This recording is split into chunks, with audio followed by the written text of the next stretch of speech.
மாரிமலை முழஞ்சில் மன்னி கிடந்துறங்கும் சிறிய சிங்கம் அறிவுற்று தீ விழித்து வெறிமயிர் பொங்க எப்பாடும் பேர்ந்துதரே மூறி நிமிர்ந்து முழங்கி புறப்பட்டு போதருமா போலே நீ பூவை பூவண்ணாவும் கோயில் நின்று இங்கனே போந்தருளி கோப்புடைய சிறிய சிங்கா சனத்திருந்து யாம் வந்த காரியம் ஆராய்ந்து அருளேலோ ரெம்பவாய் மாரிமலை முழஞ்சில்.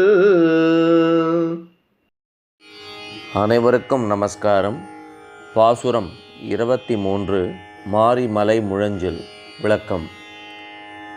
முன்பு நாம் சொல்லியிருந்தோம், ஆயர்குல பெண்களுடன் சேர்ந்து உறங்கிக் கொண்டிருக்கும் தோழியை எழுப்பும் பொழுது ஒரு தோழி உறங்கிக் கொண்டிருக்கிறாள். அவள் எப்படிப்பட்டவனா, இந்த ஆயர்குல பெண்கள் அத்தனை பேரும் திரட்டி கொண்டு நான் இந்த பாவை நோன்பை இருப்பேன்னு ஒரு கமிட்மெண்ட் கொடுத்துருந்தவள். அப்படிப்பட்டவள் உறங்கும் பொழுது ஆண்டாள் முதல் எழுப்புகின்றாள். பின்பு அவளது அருமை பெருமைகளை சொல்லுகின்றாள். பின்பு என்ன சொல்கின்றாள், நீ இவ்வளோ கமிட்மெண்ட் கொடுத்தியே, நீ எழுந்துக்கலன்னு சொல்லிட்டு சிறிது கடுமையை காட்டுகின்றாள். இங்கே ஆண்டாள் இந்த பாசுரத்திலையும் என்ன சொல்கிறான்னா, முதலில் பகவானை ஆராதிக்கின்றாள், பிராட்டியை ஆராதிக்கின்றாள், எழுந்து கொள்ள சொல்லி பிரார்த்தனை செய்கின்றாள். பிறகு பகவானின் கல்யாண குணங்களை சொல்கின்றாள். அப்பயும் பகவான் எழுந்துக்கலை. இந்த பாடலில் ஆண்டாள் சொல்வது என்னவென்றால், சிங்கத்துடன் ஒப்பிடுகின்றாள். பகவானை சிங்கத்துடன் ஒப்பிடுகின்றாள். சொல்லும் பொழுது என்ன சொல்கிறான்னா, பகவானே, ஒரு சிங்கமானது அந்த மழைக்காலத்தில் குகையிலிருந்து விழித்து எவ்வாறு கம்பீர நடை போட்டு கர்ஜனை செய்கின்றதோ அதுபோல் நீயும் எழுந்து எங்களுடைய குறைகளை கேட்பாயாக. உன்னுடைய சிம்மாசனத்தில் அமர்ந்து குறைகளை கேட்பாயாக.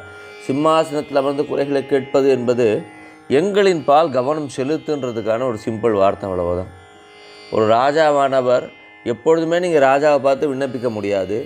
தர்பாரில் போய் உங்கள் குறைகளை சொல்லலாம். ராஜாவா ஒரு நகர்வலம் வரும்பொழுது உங்களை பார்க்கக்கூடிய வாய்ப்பு கிடைத்து நீங்கள் அவரிடம் நெருங்கக்கூடிய வாய்ப்பு கிடைத்தால் அப்பொழுது சொன்னால் சில ராஜாக்கள் கேட்டுப்பார்.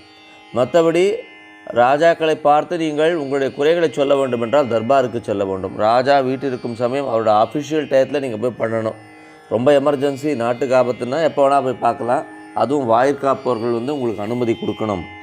இங்கே ஆண்டாள் உரைப்பது என்னவென்றால், எவ்வாறு அரசன் ஒரு தர்பாரில் அமர்ந்து தனது குடிகளின் பிரச்சனைகளை கேட்கின்றானோ, அவற்றை தீர்த்து வைப்பதற்காக முனைப்புடன் ஈடுபடுகின்றானோ, அதுபோல் பகவானே, நீ எங்களது குறைகளை தீர்த்தருள எழுந்துவான்னு சொல்கிறான். ஆண்டாள் இதில் கையில் எதுவும் லிஸ்ட்டு வச்சுக்கல.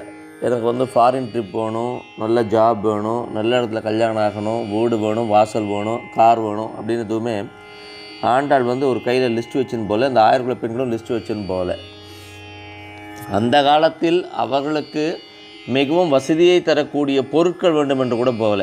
இப்போ நாம் சொல்கிற கார்லாம் இந்த காலத்தில், அந்த காலத்தில் பார்த்திங்கன்னா மாளிகை, நவரத்தினங்கள், இதெல்லாம் தான் காணி நிலங்கள், இதெல்லாம் தான் அந்த காலத்தில் ஒரு சோஷியல் ஸ்டேட்டஸாக இருந்தது. பணக்காரர்கள் வைத்திருக்கக்கூடிய ஒரு விஷயங்களாக இதெல்லாம் இருந்தது.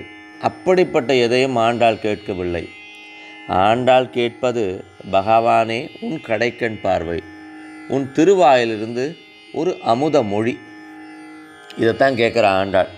இதை கேட்பதற்கு, எங்களுடைய குறைகளை கேட்பதற்கு, குறைன லிஸ்டே ஒரே லிஸ்ட்டு தான், எங்களை ஆட்கொள்ள வேண்டும் நீ, அந்த ஒரே ஒரு பிரார்த்தனையை கேட்குறதுக்கு எழுந்து உட்காரு. பகவானே தூங்கிட்டார் போட்டிருக்கு, நைஸாக அவரை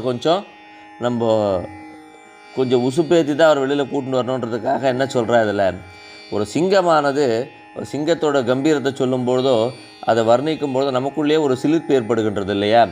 ஒரு சிம்பிளாக சொல்லணும்னா, ஒரு பாம்பை பற்றி பேசும்போது உடம்புல ஒரு அலர்ட்னஸ் வந்துடும். பாம்புன்ற அந்த வார்த்தை சொல்லும்பொழுது அதே போல் சிங்கத்தை பற்றி சொல்லும்போதோ யானையை பற்றி சொல்லும்போதோ நமக்குள்ளேயே அந்த கம்பீரத்தை நாம் உணர்வோம். நாம் சிங்கமாக இருக்க வேண்டிய அவசியமில்லை, நாம் யானையாக இருக்க வேண்டிய அவசியமில்லை, நாம் அந்த கம்பீரத்தை உணர்வோம். பகவானே வந்திருந்து ஒரு சிங்கமானது எவ்வாறு வீரநடை போட்டு வருகின்றதோ அதுபோல் வந்திருந்து ஒரு அரசன் தர்பாரில் அமர்ந்து தனது குடிகளின் குறைகளை கேட்பதைப் போல் எங்களது குறைகளை கேட்டுள்ள வேண்டும்னு சொல்கிறார். ஆண்டாள் நமக்கு சொல்வது என்ன? மனோ தத்துவம் தான்.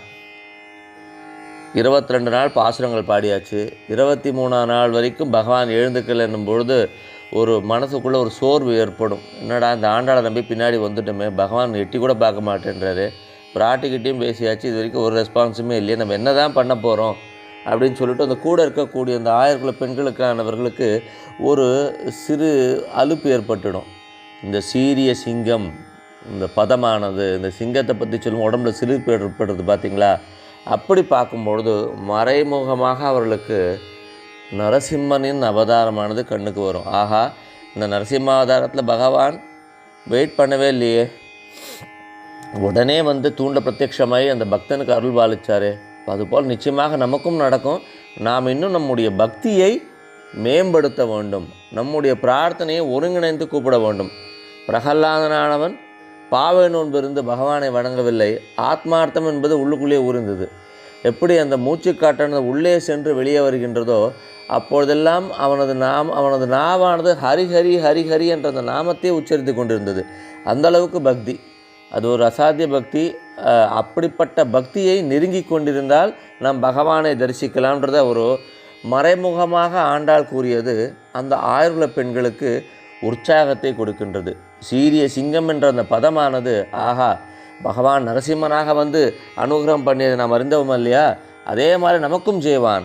அந்த நரசிம்மம் அப்படின்ற அந்த வார்த்தையை கேட்கும்பொழுது எவ்வாறானது உடம்பானது சிலிர்க்கின்றதோ அதுபோல் இந்த மெய் சிலிர்த்து இதற்குள்ளே சேர்ந்திருந்த அந்த அலுப்பானது, இந்த வருத்தமானது உடனே விலகிவிட்டது. அவர்களும் மறுபடியும் பகவானை பிரார்த்தித்து தங்களை ஒரு குடிகளாக பாவித்து பகவானை பிரார்த்தித்து தமக்கு வேண்டிய வரத்திற்காக காத்து கொண்டிருக்கிறார்கள். ஆண்டாள் உரைப்பது, ஏ ஜீவாத்மாவே, நீ சோம்பல் அடையாதே, அலுப்பு கொள்ளாதே, வருத்தம் கொள்ளாதே. அடித்த கையை பிடித்த நரசிம்மன் உனக்கு கண்டிப்பாக அனுகிரகம் செய்வான். அவன் செய்வதற்கான நேரம் வந்துவிட்டது. ஒரு ராஜாவானவன் தன் குடிகளை காப்பது போல் பகவானானவன் உன்னையும் என்னையும் காத்தருள்வான். அந்த பரம்பொருளானவன் இந்த ஜீவாத்மாவுக்கு தேவையான விஷயங்களை செய்வான்னு சொல்லி ஆண்டாள் இந்த பாசுரத்தில் நம்பிக்கை ஊட்டுகின்றாள். நன்றி மற்றும் வணக்கங்களுடன் கூரம் திருவாழி சுந்தரம், முகுந்த ராமானுஜதாசன்.